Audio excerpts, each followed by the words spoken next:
Hello everybody, welcome back to another video. This video is going to be about the redone true 1/3 scale mini STH-10 siren. That's what it looks like. It is a white variant. This siren was entirely modeled and printed by NASCAR Sim Racing 1, or more commonly known as Jared. Same person who made the half-scale mini Hurricane that went to SirenCon this year. And without wasting any more of your time, we're going to be giving it some tests. I'll do a Growl, Alert, Tech, and Fast Wail. I won't be doing very long tests of this because the motor does get hot pretty quick, but it's still going to be pretty epic either way because this thing has the tightest tolerance of any siren that I have, and it's loud as hell. So I'm going to get my hearing protection on, and here we go. So enjoy the sounds. Let me turn off this fan really quickly. There we go. All right. Here we go. Here's the Growl.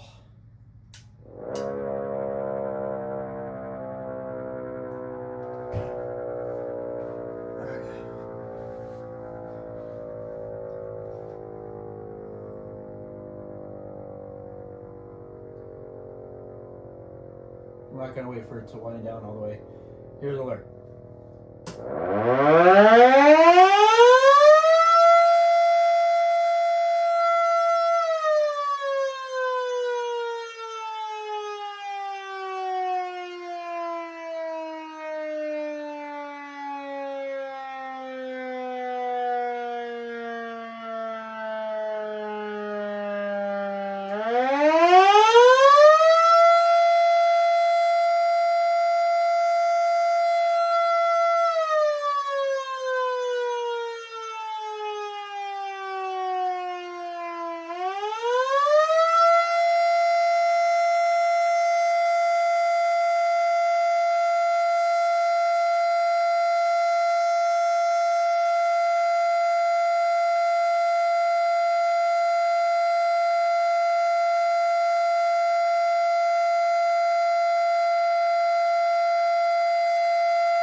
have it. There is the redone true 1/3 scale mini STH-10 siren. Again, modeled and completely printed by Jared, or known as Chris Racing 1. Now, I do apologize for that goofy start with the alert. This thing kept trying to P-50 itself, like, lock up, so I had to keep turning it off and turning it back on and like hold on to the stator, like put some pressure there so that it would stop. Thankfully it recovered and did not actually lock up, and I was able to finish the video as is, but I'm not going to cut that out because it's kind of funny and because I want to and I'm lazy. So that basically does it for this video. So yeah, peace out.